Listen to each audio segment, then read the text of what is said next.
안녕하세요.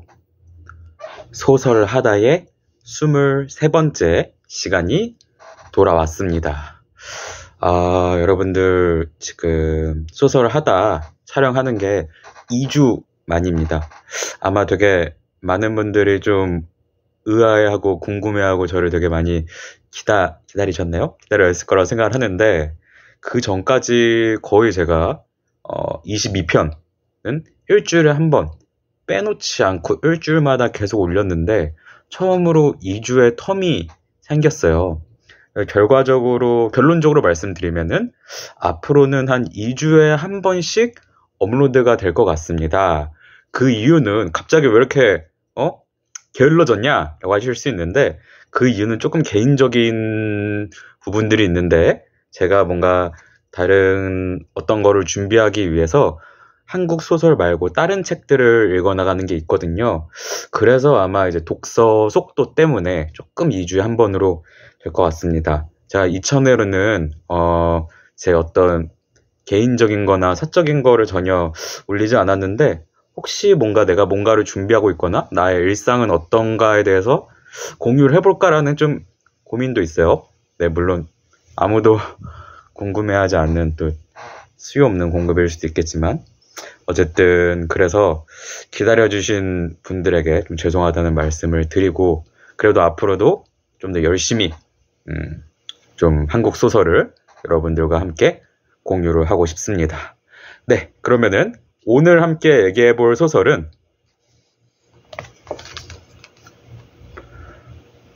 박솔매 소설가님의 믿음의 개는 시간을 저버리지 않으며 라는 단편 소설집입니다. 자, 제목부터가 특이하죠? 믿음의 개는 시간을 저버리지 않으며 인데요. 박솔매 소설가님의 소설인데 저는 저희 소설하다에서 일단 다루는 한국 소설들이 그런데 이 박솔매 소설가님의 이 책도 역시 굉장히 독보적인 책이라고 느꼈어요. 저희 소설하다에서 다룬 책들이 다 그러긴 해요. 그러니까 독보적이라는 게 단순히 뭔가 소설을 잘 썼다, 안 썼다를 떠나서 이 한국 소설, 이 되게 다양한 많은 소설들이 쏟아지는 와중에 정말 독보적이다. 이런 소설은 이 소설가님의 소설밖에 없다라고 느껴지는 거 있잖아요. 이것은 이것밖에 없다. 비슷한 거는. 그런 류에서 되게 독보적이라고 느꼈는데 먼저 이 소설을 읽으면서 저의 그냥 감상? 딱 한마디로 되게 몽환적이다? 그리고 마치 감기약을 먹고 잠들었다가 깨고 하는 그런 몽롱한 나날 속을 표현한 것 같다? 혹은 최근에 해외를 다녀온 적이 있었는데 시차 적응이 안 돼? 자다 깨다 하는 어떤 그런 시간 속에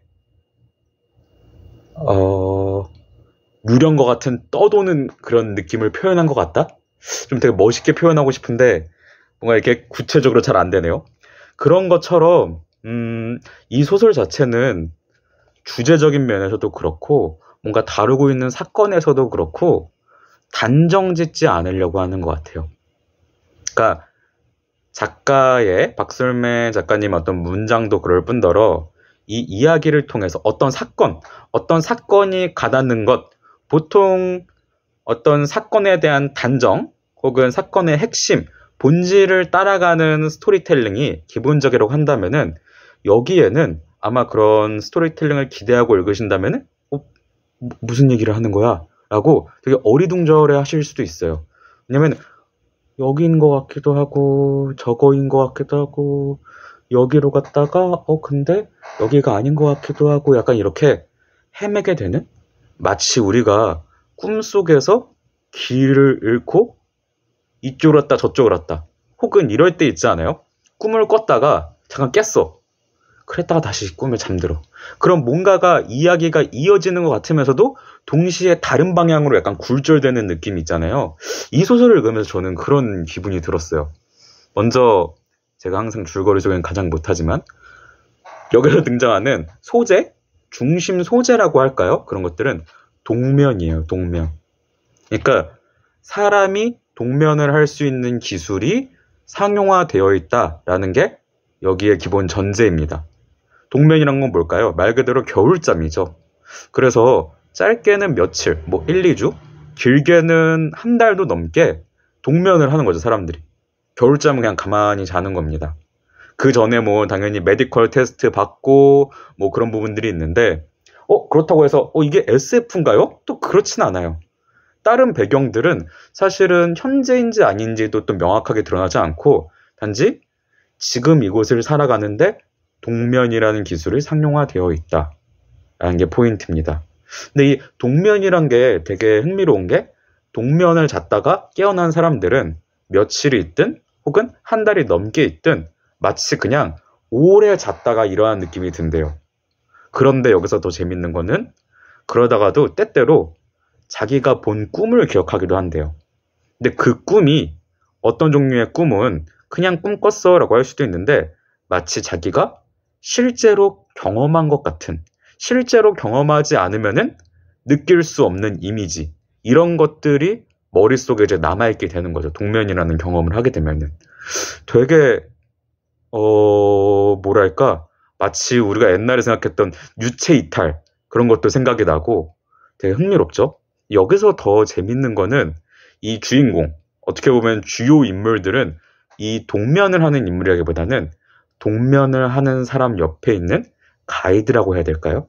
그 사람이 있어요. 이 가이드들이 하는 일이 뭐냐면은 그냥 동면하는 인물이 잘 하고 있나 옆에서 지켜봐주는 인물이에요. 그러니까 처음 이 가이드들이 나타나게 된 이유가, 혼자 동면을 했는데 마치 위급 상황이 생길 수도 있잖아요. 내가 자고 있을 때. 그래서 하루에 몇 번씩 체크하고, 아무 문제 없다. 괜찮다. 일지 쓰고. 그러니까 이 가이드라는 사람들은 그저 이 자고 있는 사람들을 지켜봄으로써 시간을 보내는 거죠. 그래서 여기서 나오는 어떤 처음 주인공도 온양이라는 우리나라 도시겠죠.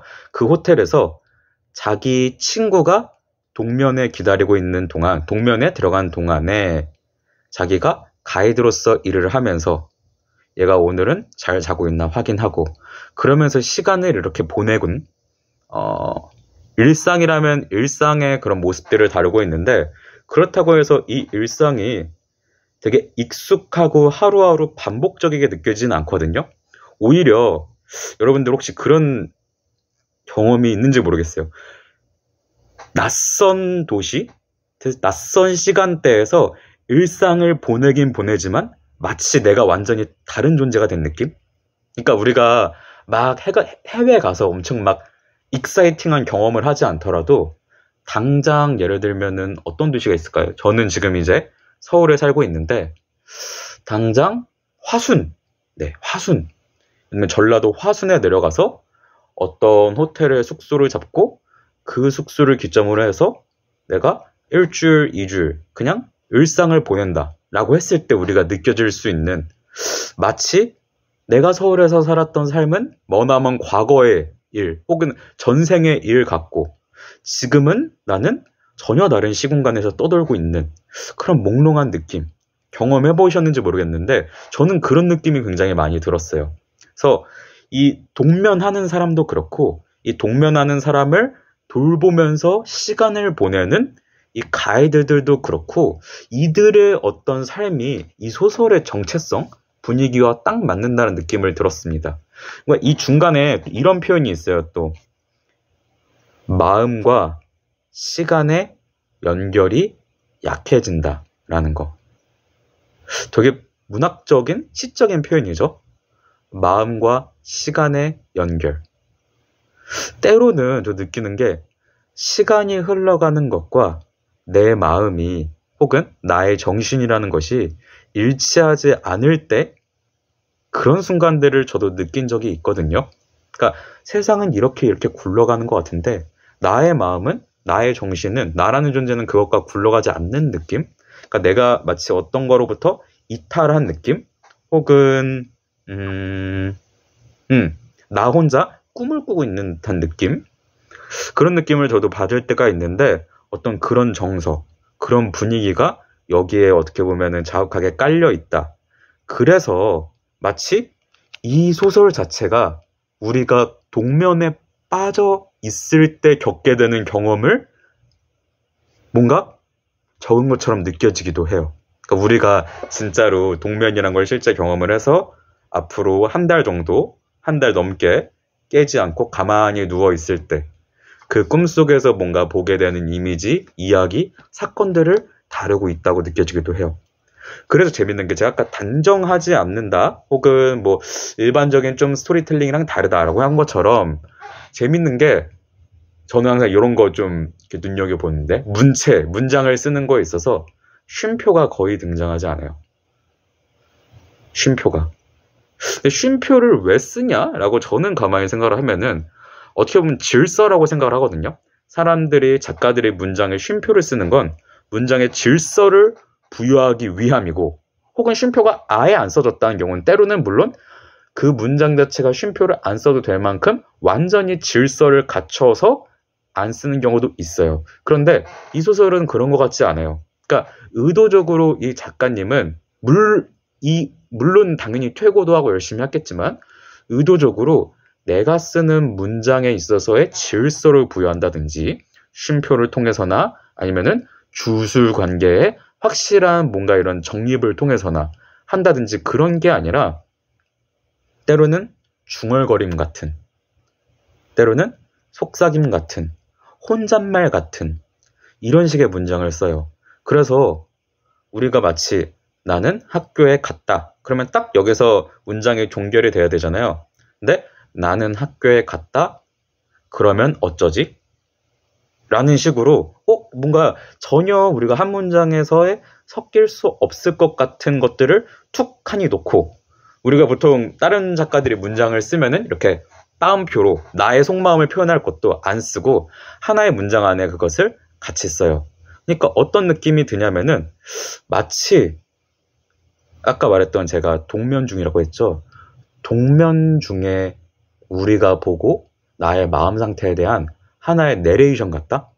나레이션이라는 것은 막 내가 어떻게 말해야지 막 고민하고 이렇게 정돈하고 그렇게 말하는 게 아니라 지금 동면중인 세계에 대한 스케치, 그거에 대한 나의 툭툭툭툭 던지는 한마디 한마디 이런 것들이 소설의 문장을 이루고 있다는 생각이 들었어요.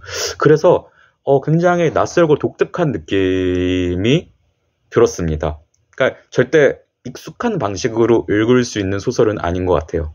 그래서 제가 아까 말했던 제가 좀 오히려 비유가 좀 허접하게 느껴질 수 있는데 시차 적응이 안 돼서 자다 깨다 하는 나날들의 느낌과 굉장히 비슷한 그런 몽롱하고 모호한 느낌의 그게 매력인 그런 소설이라고 볼 수 있겠습니다.